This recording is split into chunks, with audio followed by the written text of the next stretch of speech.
FLP Radio. FLP Radio. Michael Borot, bonjour. Bonjour Laetitia. Merci d'être avec nous sur Stars and Sun et FLP Radio. Bonjour, merci de m'avoir invité en tout cas pour cette interview. Avec plaisir. Donc on va faire un petit rappel. Donc tu es vice-champion du monde mi-lourd de taekwondo. Tu as été également champion d'Europe et multiple champion de France. C'est bien ça, oui. Tu as été entraîneur national à l'INSEP. Oui, durant 6 ans jusqu'à l'année dernière. Donc finalement, tu as quitté donc la fédération pour te consacrer au coaching international. Est-ce que tu peux nous en dire un peu plus ? Alors, c'est plus du coaching professionnel en fait. D'accord. C'est plutôt du coaching professionnel. L'objectif, c'est vraiment d'accompagner des clients qui peuvent être des particuliers ou des entreprises dans leur évolution. Donc, on utilise tout ce qui est développement personnel, outils de communication et PNL, qui permettra, on va dire, d'aider les personnes ou de les guider à apporter leurs propres solutions en vue de nos objectifs. Donc c'est en général, on assimile ça à un coach en entreprise, quoi. Donc PNL, donc programmation neurolinguistique. Tout à fait, exactement. C'est ça, d'accord. Est-ce que tu fais de l'AT aussi, un peu d'analyse transactionnelle ou ? Oui, bien sûr. Mais justement, un coach professionnel, lorsqu'il est certifié, j'ai eu ma certification il y a quelques mois, a une solide formation tout ce qui touche à la communication. Et justement, il y a quelques mois, j'ai monté ma société qui s'appelle Human Performance by Michael Borot. C'est une société de prestations en service de consulting et en coaching de performance. Parce que moi, j'aimerais vraiment aborder la performance avec tout à chacun et accompagner vraiment mes clients à réveiller leur potentiel, quoi. Donc, j'utilise aussi la préparation mentale puisque je suis également diplômé en préparation mentale. Super. Ce qui est très intéressant, c'est que comme chaque cas est complètement différent, ça vous donne une perspective non limite. Oui, bien sûr. L'objectif, c'est vraiment d'apprendre à mes clients à mieux se connaître pour améliorer leur performance. Et forcément, lorsqu'on travaille avec quelqu'un, on va essayer d'individualiser par rapport à ses propres besoins. Donc justement, tu parlais de performance. Est-ce que tu peux nous donner quelques conseils, puisqu'évidemment, tu peux pas nous donner tous tes conseils, mais pour performer, quel que soit le sport, quelques petits conseils comme ça, les plus importants du moins. Alors, moi, j'aime bien me référer par rapport à ma propre expérience. En fait, j'essaye, pour performer, j'ai appris déjà à mieux me connaître. Je pense que il est important d'identifier par une analyse de diagnostic ses points forts et ses points faibles. Et essayer d'en tirer un petit peu des solutions. Et ce que je m'exerce souvent avec les athlètes que je suis, c'est à mettre des plans de stratégie ou des routines qui vont me permettre, on va dire, de se concentrer sur l'essentiel, les choses à améliorer et les choses à gommer d'une certaine façon. Et je pense que c'est vraiment une solution pour apprendre à optimiser son potentiel. Quand je dis potentiel mental particulièrement, c'est sa confiance en soi, la gestion de ses émotions, son activation, sa concentration, sa prise de décision. Tout ça, en fait, il y a différents outils, différents moyens qui vont permettre, on va dire, de potentialiser tout ça en vue de performer. À ce sujet, au niveau de la crise qui touche actuellement malheureusement tous les sports, et plus particulièrement les sports de combat, qu'est-ce que tu en penses et tu penses, quels seront les moyens et les solutions pour se relever de cela ? Tu as tout à fait raison de souligner que c'est une crise qui touche le sport, mais ça ne touche pas uniquement le sport en fait. Cette particularité de la crise, en fait, elle est d'ampleur internationale et c'est aussi une crise sanitaire, une crise économique, une crise sociale et sociétale d'une certaine façon, quoi. Donc oui, ça touche le sport. On a pu le voir par le report des Jeux Olympiques ou les différentes grandes compétitions françaises, la Ligue 1 ou autres. Mais c'est vrai que la spécificité des arts de combat, c'est que ça se pratique en salle, donc en milieu confiné, et les distances sont assez proches en fait pour les sports de contact, les sports de touche ou d'appréhension, et c'est assez compliqué. Donc oui, je pense que on doit tirer, on va dire, profit de cette crise, parce que j'ai tendance à rester optimiste pour essayer de peut-être offrir à nos pratiquants quelque chose de différent. J'ai une question, Michael. Oui.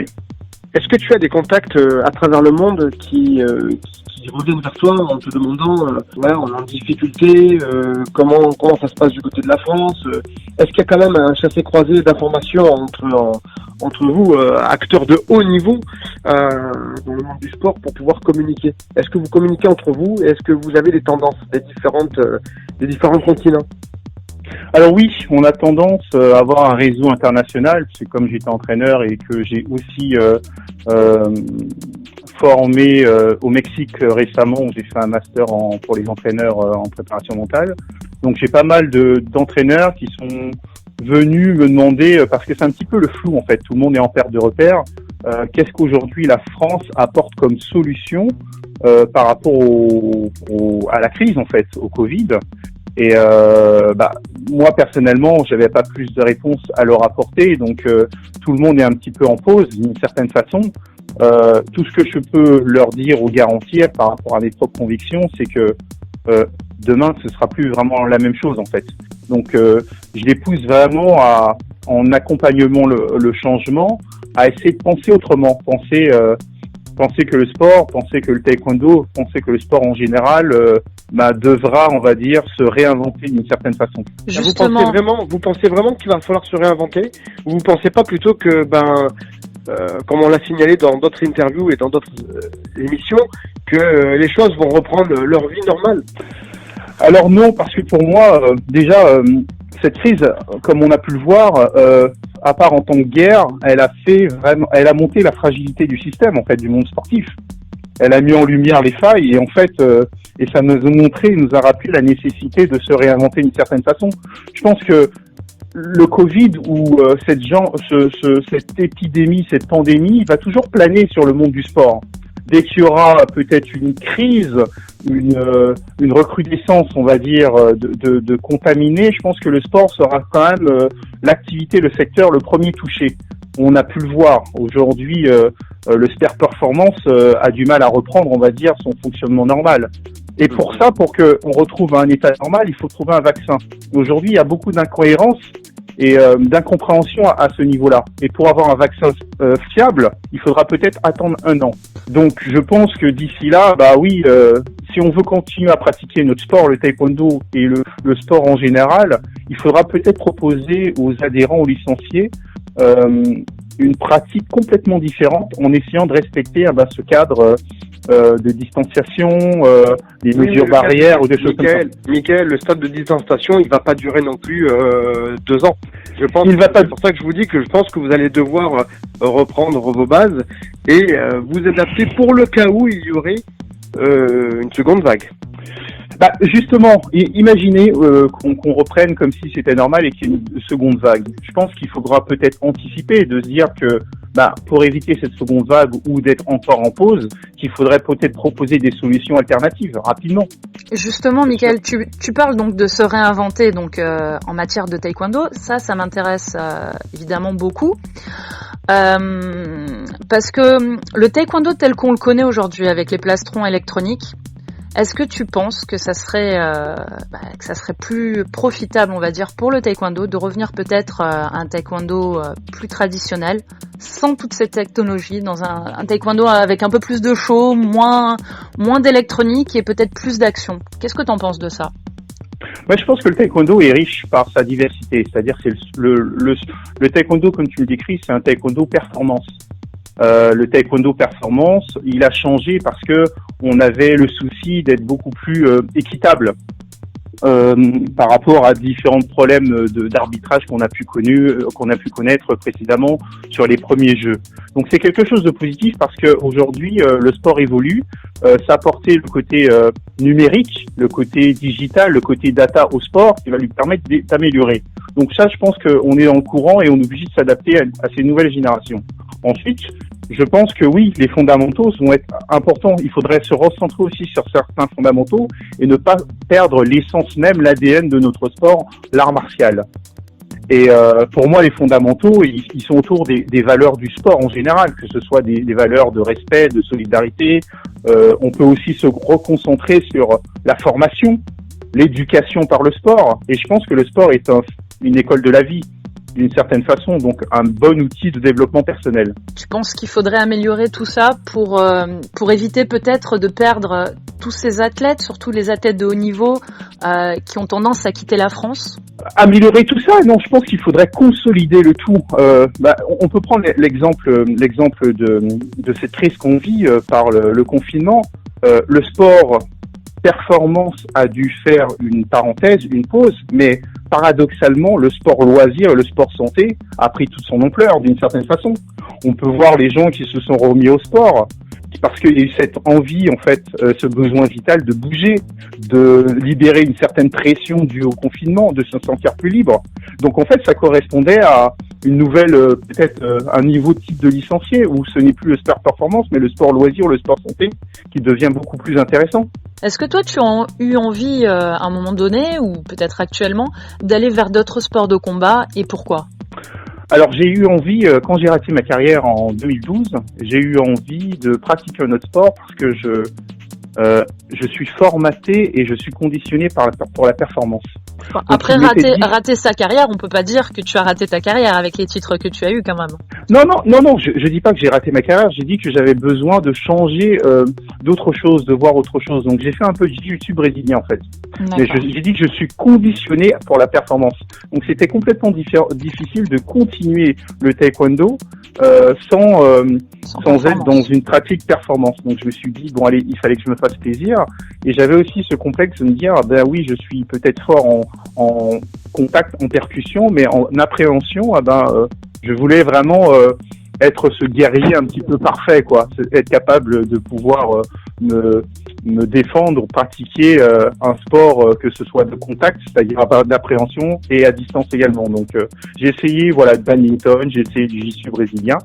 Et en ce moment, je fais un peu de workout, un petit peu, avec ma famille. Donc, je me régale. Je me dépense de façon différente. Mais j'ai dû réapprendre à pratiquer un sport, en fait, d'une certaine façon. Et justement, quels seraient tes conseils pour arriver à ces objectifs ? Et toi, quel est ton objectif actuel ? Ou alors, quel a été ton plus grand objectif de vie, si on peut dire ?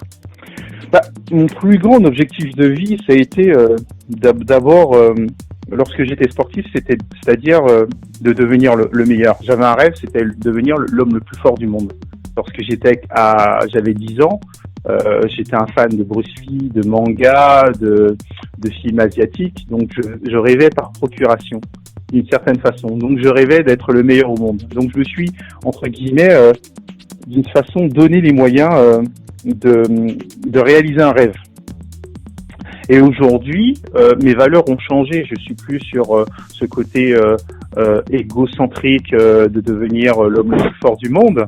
Je suis plutôt sur une vocation de partage, d'accompagnement. Donc c'est plutôt tourné vers l'autre. Et ça, c'est complètement une approche complètement différente. Tourner vers l'autre pour aider les autres, peut-être via ma formation, via mon parcours, pour essayer d'aider les autres à fluidifier. J'aime bien dire ça parce que on est en constante évolution dans notre parcours de vie. Donc voilà, moi c'est plutôt ce côté-là où je m'affirme, où je m'épanouis en tout cas. D'accord. Est-ce que tu peux nous donner ton plus beau souvenir en tant qu'athlète ? Alors mon plus beau souvenir en tant qu'athlète, c'était ma victoire à la Coupe du Monde de taekwondo au Vietnam. La petite histoire, c'est lorsque j'ai commencé le taekwondo, je cherchais une sorte de mentor, comme un maître yoga. Et j'ai commencé le taekwondo à Cergy-Pontoise avec Maître Fan, qui est un Vietnamien, justement, et qui m'a enseigné tout son savoir, ses valeurs du taekwondo. Et c'est celui, en fait, qui m'a permis, on va dire, de sortir du lot. Et ironie du sort, lorsqu'on s'est déplacé avec l'équipe de France au Vietnam, il était chef de délégation. Alors c'était un honneur pour moi de gagner, et c'était la première fois que je gagnais une compétition de référence mondiale, de gagner une Coupe du Monde au Vietnam devant les pairs de mon maître en fait. Et c'était la plus belle récompense que je pouvais lui offrir. C'est magnifique. Et du coup, ton plus grand regret, si tu en as un, quel serait-il ? Alors mon plus grand regret, cette question est difficile parce que lorsque je prends prends une décision, je suis du genre à l'assumer, aller au bout. Mais par contre, mon plus grand regret, c'est d'avoir fait les jeux sans que mes parents puissent venir me voir et assister à l'un des plus bons combats de ma carrière. Ouais, c'est sûr. Ça il a dû t'avoir une grande force mentale du coup pour y arriver, quoi, pour y aller et pour y faire face. Oui, c'est ça. Surtout que la petite anecdote, c'est que moi j'ai qualifié la catégorie des lourds. Ils ont choisi mon partenaire et adversaire Pascal Gentil. Et un mois avant, on me rappelle parce que Pascal est blessé, donc je suis obligé de me remobiliser physiquement et mentalement pour aller au jeu. Une phase qui avait fait beaucoup de polémiques d'ailleurs à l'époque, si je m'en souviens bien, ça avait fait beaucoup de polémiques. Oui, bien sûr, surtout que l'entraîneur olympique du moment, qui était Hank Meyer, a démissionné parce qu'il trouvait que cette décision fédérale n'était pas juste. Donc je me suis retrouvé avec un entraîneur qui était Michael Alosio sur la chaise. Ça s'est bien passé, la collaboration, mais finalement j'étais pas dans les meilleures conditions pour pouvoir aller chercher ce que je pensais possible à ce moment-là, puisque j'avais quand même gagné le tournoi mondial de qualification olympique, aller chercher l'or. Donc oui, il y avait une grosse frustration et après coup, j'ai fait un bon combat parce que je pars quand même d'un point à quelques secondes de la fin face au double champion du monde Modibo Keita. Mais voilà, c'était une belle expérience parce que faire les jeux pour un athlète, c'est quand même une consécration. Et voilà, donc j'aurais aimé que mes parents puissent être là, assister à ce combat et voilà, et c'est toujours plaisant d'avoir ses parents et de voir cette lueur de fierté dans leurs yeux. J'ai une dernière question, du coup, par rapport au confinement. Comment toi tu l'as vécu? Et surtout, qu'est-ce que tu peux en conclure de tout cela et qu'est-ce qu'on peut en retenir par rapport à l'avenir? Alors pour moi, comment je l'ai vécu? Je l'ai vécu bien. J'ai vécu bien parce que j'ai la chance d'être entouré de ma famille qui est en bonne santé. Et étant en ce moment en train de monter mon entreprise, ça m'a permis de travailler sur l'identité, les valeurs de l'entreprise, comment je veux communiquer, comment je veux qu'elle soit perçue. Et donc moi j'ai essayé de saisir l'opportunité que ce confinement nous donnait, et comme je le disais, moi j'ai tendance à essayer de voir le bon côté des choses, malgré, on va dire, ces morts bien sûr et tous ces problèmes, toutes ces crises que ça occasionne et ça va occasionner. Et pour moi, j'espère en tout cas que cette crise ne soit pas une parenthèse, mais au contraire une occasion historique de remettre en question notre modèle du sport et notre modèle de société. Et donc aujourd'hui, on s'intéresse d'une certaine façon au sport. C'est comme je l'ai dit, c'est le sport loisir, le sport santé. Le sport a pris toute son ampleur et qu'aujourd'hui, j'espère que ça va valoriser le sport, que ce soit dans les milieux économiques, politiques, et qu'on va vraiment voir l'influence positive du sport sur notre société d'une certaine façon. Mickaël, je te remercie pour cette interview qui était d'ailleurs très positive et qui fait du bien au moral. C'est vrai. Merci Mickaël. Voilà. Merci pour cet échange. On te souhaite en tout cas beaucoup de courage pour la suite de tes projets et puis à très vite. FLP Radio. FLP Radio.